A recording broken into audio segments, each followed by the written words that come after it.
going on, y'all boys, man? You already know what time it is, man. We back again with another reaction. And today, we got another crazy video, man.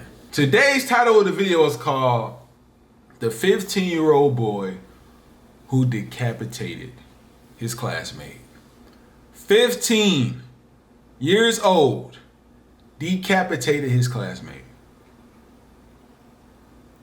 And before we get into anything about what this video is about, man, I'm gonna need everybody right now to go crazy on that like button, man. It literally will take 5 seconds out your day. And don't forget, man, if you enjoy, man, you want to know more of me, you want to see more of me, man, make sure to subscribe. And remember, if you subscribe, you have to turn on post notifications, man, because if you don't, it does not count. I promise you have to turn on the post notifications for it to count, man.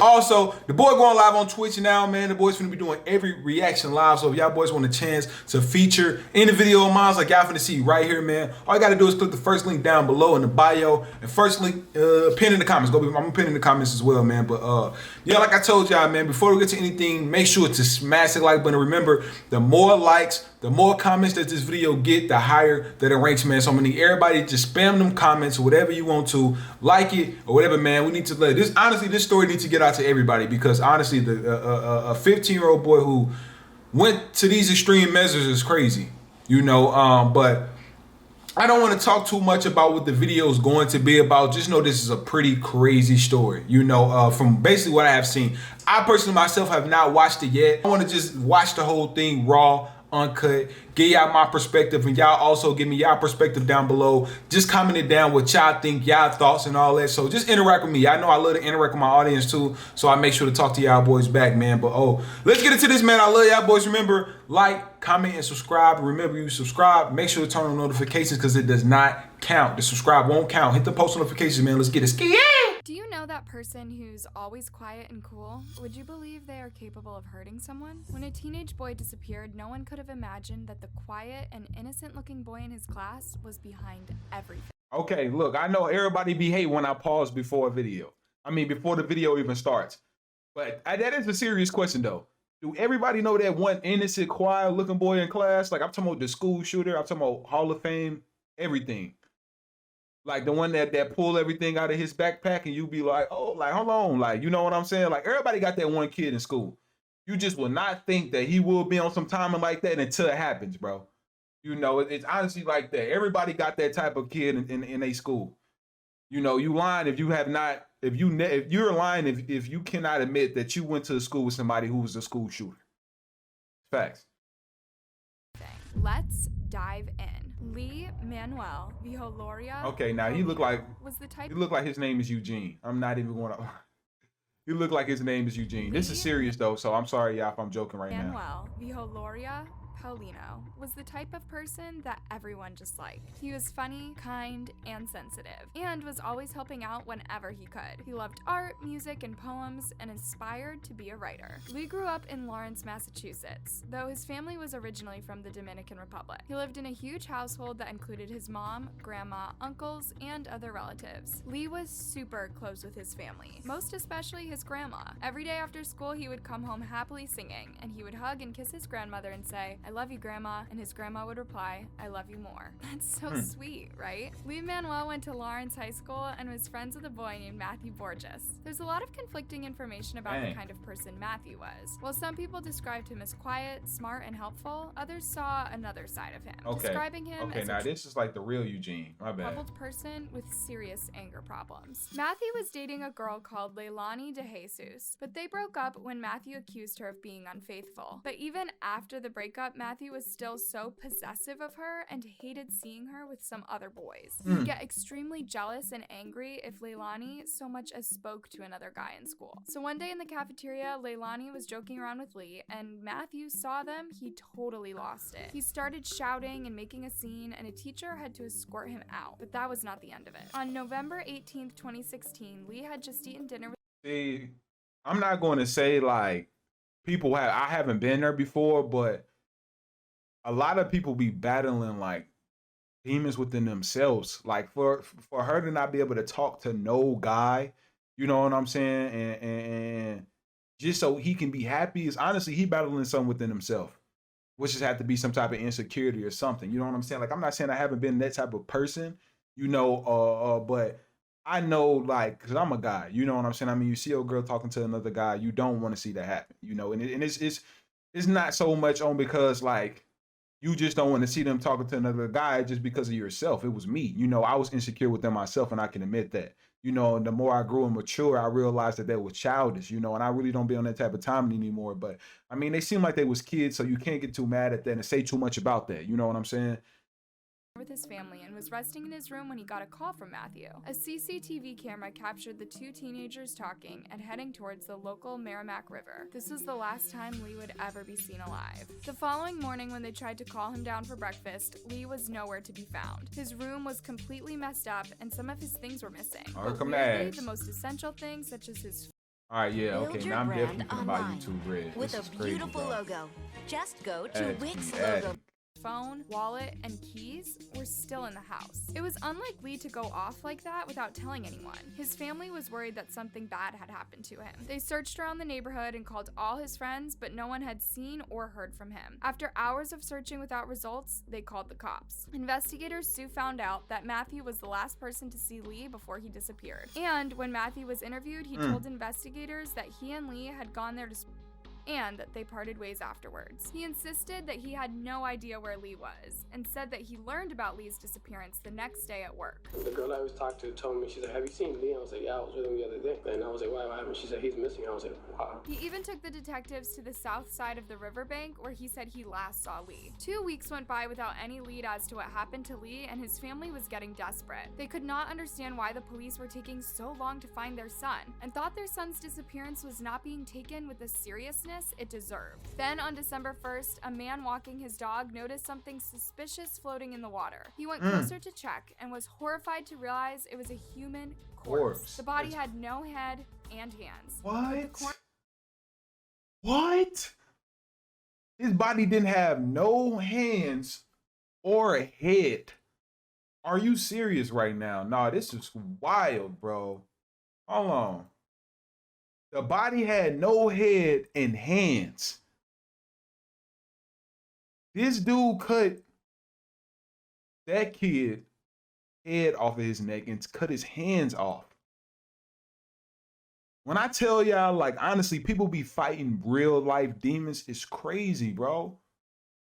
It don't be making sense. Like, even like what Call of Duty and freaking game, bro, they be ruining kids' lives because there's no way possible that he honestly thought for a fact that, okay, I'm finna take this guy head and hands off and just live life, bro. I couldn't even live. I don't know. Like, it's already scientifically proven that, like, people who do stuff like that, their brain is not even functioning right. You know what I'm saying? Don't look like he grew up in the wrong neighborhood. You know, a lot of people have environmental problems, you know, because of their environment, the way that they act. Like, a lot of people, like people who in the hood or something like they just blend in with their environment. You know what I'm saying? Environmental problems. And it didn't seem like this was that type of problem, man. This was like I don't know, bro. This is wild. I honestly never heard something like that before. And the guy was in the river floating. Like, just imagine you walking and you see a body floating like that would mess up my head. You got to be a strong man.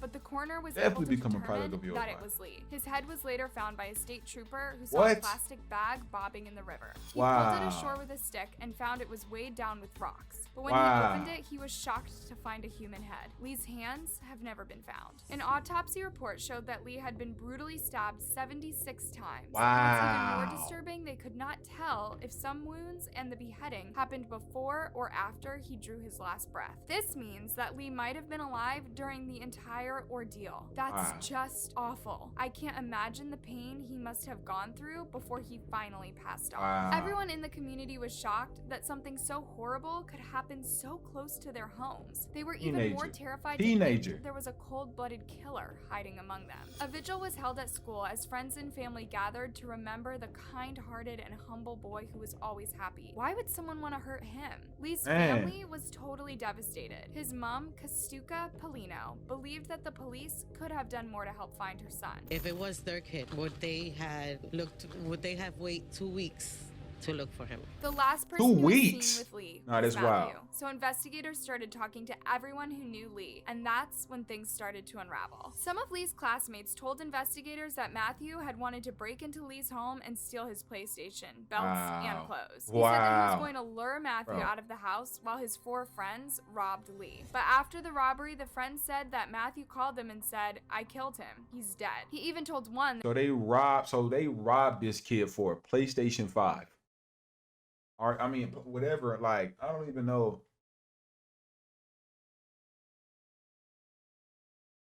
Matthew had wanted to break into Lee's home and steal his PlayStation, belt, and clothes. All materialistic stuff. The fact that you hated this kid this much, you told your classmates how much you wanted to rob him and take his PlayStations, take his PS5, his belts, and clothes, bro. Are you serious right now?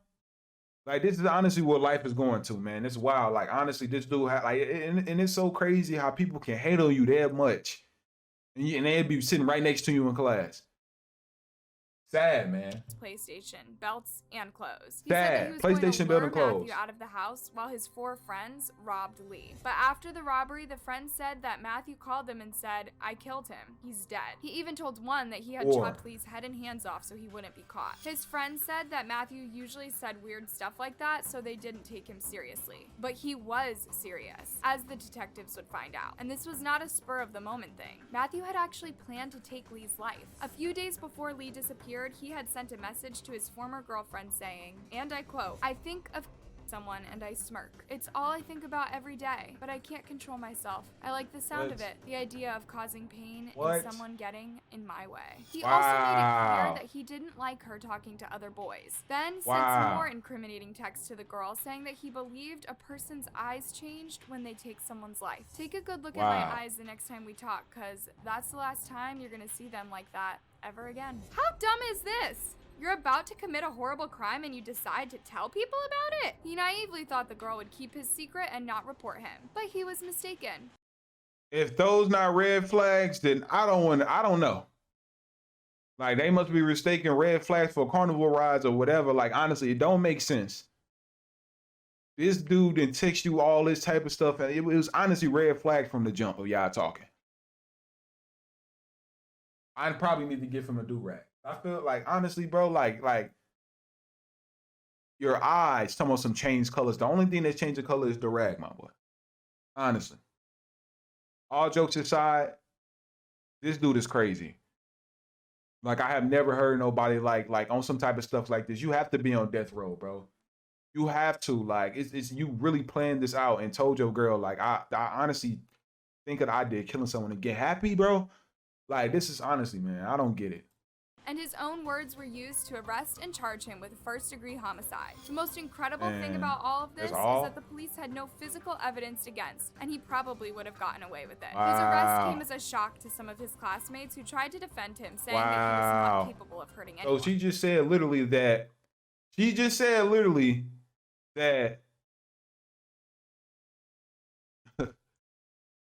he could have got away with it if he wouldn't ever text her messages. And that's sad. That's crazy. Like, he playing this stuff out. He has common sense. He's the type of kid that has common sense. I don't believe the fact that he would do that because it's just not him. So you're looking to make music? Oh my God, here's going another ad, perfect tool for you. Today I'm going to show you how he could have got away with that, bro. Using auto-tune. But clearly, they don't know him that well, and he managed to fool them. The trial took place in 2018 in Salem, Massachusetts. Matthew was 18 years old at the time and had spent 3 years in juvie. Due to the seriousness of the crime, Matthew was tried as an adult, despite the fact that he was only 15 when it happened. His ex-girlfriend, Leilani, was among the first people to testify against him, and she told the court how jealous he was when he thought she was flirting with Lee. Another one of his friends also told the court that Matthew had confessed to him that he had taken Lee's life. He killed Lee and cut off his head. Wow. Did he tell you how he killed him? This is the real Eugene. He said that he stabbed him. Though the defense argued that there was no physical evidence that linked Matthew to the crime, the prosecution brought in the incriminating text messages and something else that sealed his fate. Apparently, Matthew loved writing in his diary, and he would write about everything, including how he intended to take Lee's life. The prosecution read a chilling part on the journal that sounded a lot like a to-do list. Go chill with him at his crib alone. Drink, smoke, and play it off. Kill him. Bring duffel bag, wear gloves, clean up mess, wear bags on shoes, wear clothes you don't care about. That's just messed up. Like, who does that? Writing a to-do list of taking someone's life as if you're going to buy groceries? This guy is clearly sick. The trial went on for 9 days, and in the end, the jury found Matthew guilty of first-degree homicide. But it was not over yet. During the sentencing hearing, the defense tried to get the judge to give Matthew a shorter sentence, saying that he was only a minor when he committed the crime. No However, shorter sentence. Lee's No. devastated mom tearfully read an impact statement in which she described her son as a dreamer, writer, and a poet who loved his family and was always bringing everyone together. No. Talking about a lighter sentence, bro. For somebody, bro, this dude here needs to go up under the jail. It makes no sense that they would even think about setting him free. And the only reason they could get from first-degree homicide was because they didn't have no hard evidence besides text messages and him saying it. They didn't have no proof of no weapon, none of that. So I don't know how, like, I don't know. It's wild. Like, bro, this is crazy. And the fact that they wanted to give him a lighter sentence because he's 15 years old, no, that don't matter. No, he need to stay there. And they might, you know, every time I do a reaction, they end up in Atlanta. You know what I'm saying? So they definitely don't need to come out here, bro. Real. The driving force behind us, behind so many of the activities we used to do and loved, bringing the family together. She even called him their oxygen, saying her entire family was having a hard time living without Lee Manuel. She asked the judge to give Matthew a life sentence so that he doesn't get the chance to hurt someone else. You need the life sentence. To spend his life incarcerated, so at very least, it serves to keep him off the street. He should never have the opportunity to kill again, to rob another person of their life like he did. Finally, the judge gave Matthew 2 life sentences and ordered that he would serve a minimum of 30 years to life in prison before the chance of parole. There is no sentence that I can impose. How? It got to be because he looked white. I don't know what his ethnicity is, but bro, decapitated a guy's head.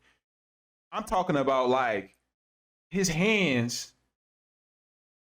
planned the whole thing out in the journal, all of that, and get 30 years minimum probation. He's 15, get out at what, 45? And still live 40 years. Eligible for parole. Good behavior, they might, you know, like, bro, that's wild. There's people out here who's getting life, no parole. Triple life sentences just for having some, you know what I'm saying? Like, come on. This is wild, bro. This honestly life. I guess this just life, man. What y'all think, chat? What y'all think, chat? Like, buddy, like... Nah, Buddy need to get this character deleted. They said, Buddy, no, for real. His character definitely needs to be deleted. Like, this is like the death penalty. Like, there's no way. Buddy planned this out, laughed about it, smirked, and they gave, man. That would have been me.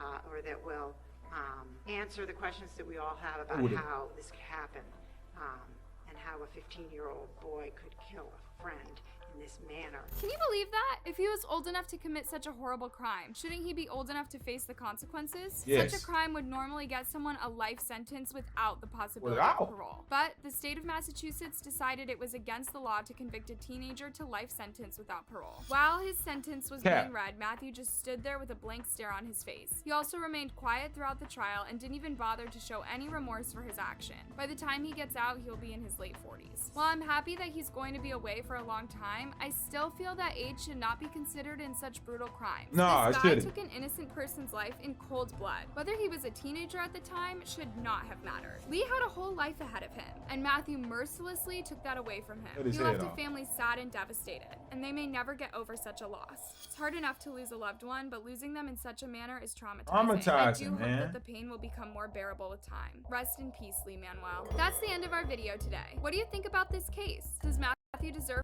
parole? Let me No, he don't, man. Y'all let me know y'all thoughts down below. Does Matthew deserve parole? Does he deserve parole? Honestly, I don't get it. I honestly don't get this, man. This don't even make sense, man. RIP to bro, for real. This don't make sense. All jokes aside, bro, like, I honestly feel like that this kid, the key should be up under the jail. Like he shouldn't even have a chance to possibly take the lives, more lives. You know what I'm saying? Like whatever he do in jail, he do in jail. You know what I'm saying? But the fact that he could possibly have a chance of even getting back and going to the family of the guy that he killed and making that same like decision. Like I was just reading on this thing, man. It was honestly a guy who got out of jail in his 60s and killed a girl that put him in jail for 50 years. No, what was it? For 30 something years, and she was around like 70 something. Shot her to death just because he was convicted. People don't forget, and the fact that I guess they say it's unruly, unhuman, like to give teens the option to or this type of sentence is honestly BS, bro. It is. It don't make sense because this is not he's just a child and he make mistakes. Buddy cut his head off playing this, talking about somehow he just would think like, nah, you don't get to live again. I'm not gonna say you don't get to live again, but you don't get to rethink things like that. That's not cool. That's honestly not cool. You know, y'all let me know y'all thoughts down below, man. Like honestly, like, is this something that you think that the guy deserves parole for all the gruesome things that he have did and the plans? And do y'all think that this was a fair trial? Y'all let me know y'all thoughts down below, man. Make sure if y'all boys enjoyed this video, man, y'all smash that like button. Comment and subscribe for your boy. Also follow me on Twitch, man. Y'all have to. Remember, if y'all follow me on Twitch or subscribe, you have to hit the notification to get notified, because if you don't, it don't matter, bro. Like, it is no point in, like, why would you subscribe and not hit the notifications on or follow? It don't matter. Like, you might as well unsubscribe if you don't have them on, because you're never going to see when I post. And I don't care about you, so just go ahead. Nah, man, make sure, like I told y'all boys, to smash the like button and go crazy. On that like button, man, literally take 5 seconds out your day. Let's get it. Yeah.